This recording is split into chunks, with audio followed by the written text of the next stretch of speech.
I'm writing a blog post about how coming out is never just one and done. And I thought I would do a wee video about it as well because I actually think this is quite important.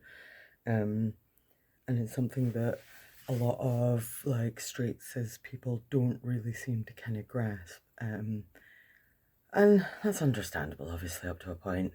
You know, the way it's presented in the media is that coming out is this one huge event, and then everything's either, you know, bad or good afterwards, depending on people's reactions. But coming out is actually a constant process, even when you're like obviously queer presenting like I am.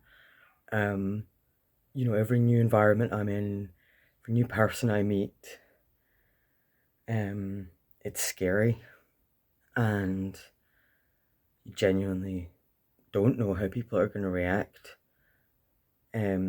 Things are considerably better in Scottish culture than they were, 25 years ago. But unfortunately, the negative experiences I had back then always impact my sense of safety when talking about my sexuality or my wife or whatever, with new people in particular. Genuinely don't know. There are still loads of bigots out there. There are still loads of people who genuinely think less of you because of who you happen to fancy. You know, there are plenty of people out there who still believe that, gay men must fancy all men and that lesbians must fancy every single woman, which is, both bigoted and quite frankly pretty arrogant in a lot of cases. You know, some of you are not all that. I mean, who the hell am I to talk, obviously? But the point is that very few people fancy absolutely everyone of whichever gender or genders they do fancy. There are some people out there who fancy virtually everyone, and God, that must get exhausting. But that's life for some folk. Almost all of human behavior is kind of on a spectrum from nothing to intensity. So, anyway, that's not really the point. Yeah, it's still a fear every time. And for a lot of people, it's more than just based in some negative experiences from 25 years ago. For a lot of people all over the world and in this country, when you are considering coming out, you genuinely have to think about your physical safety. Not to mention, the abuse you might experience, verbal and otherwise. Um, and I'm, among the luckiest queers that have ever existed. You know, it's not illegal for me to be gay. There is marriage equality in my country now. Um, my family didn't disown me or harm me in any way when I told them I was seeing the woman that would become my wife. I mean, I didn't expect them to. My parents were incredibly, non-judgmental and accepting of everyone, so I didn't really have much fear in that sense from them. It was more from, strangers in the wider world.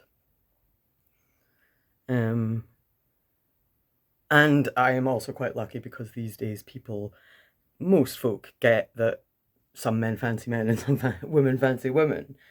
But if your identity is in anywhere more, complex or less well known than that, then you have to spend half your bloody life explaining what it means on top of everything else, which must just get exhausting. Did you hear the bird run across the roof there? I love that sound. And so yeah, sorry, where was I? Just read my wee blog post. See if there's anything I think that's. Oh yeah, one of the things is considering myself one of the luckiest queers to ever exist, but how sick is it that we live in a world where you get to consider yourself lucky for not being, murdered or disowned or something for who you happen to fancy. You know, what is I mean it's just gross that we still live in a world like that. That there are people everywhere across this planet terrified that somebody might find out who they happen to fancy. It's just exhausting. And yeah, like I say, I'm incredibly lucky. I'm incredibly privileged. And this is why, a big part of why it's so important for me at this point to, embrace pride finally and try to just explain some shit, and also hopefully maybe letting some folk know they're not alone. If you also, get that fear and that internal cringe when you mention your partner for the first time, you're not alone, and it doesn't make you a bad gay or anything. It makes you aware of the potential downsides to being out, and it really sucks, and I'm so sorry. I'm so sorry so many of us feel that way. And I'm so sorry that there's so many of us out there that will never be able to come out. It will never be safe for them. People having to live their whole lives in the closet because it is literally their lives at risk if they were to be found out or come out or anything.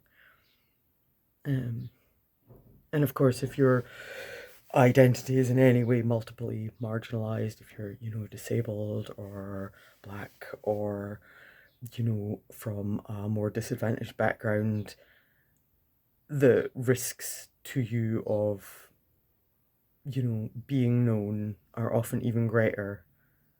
And I'm just so tired of living in a world like that.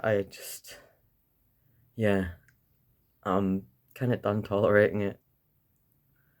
And I really want to do what I can to make things even just a tiny, tiny fraction less shitty for a lot of folks. So I guess that's part of what this is about, as arrogant as that might seem. I mean, ooh, imposter syndrome, you're a gobby little bugger.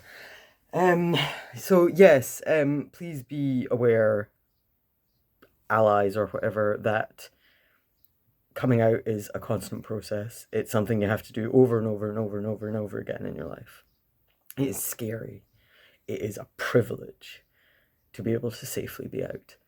And this shouldn't need said, but unfortunately, there are still people out there who don't get this. You never, ever, ever out someone without their express permission.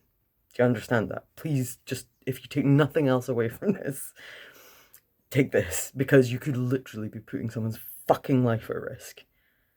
Got it? Live long and prosper.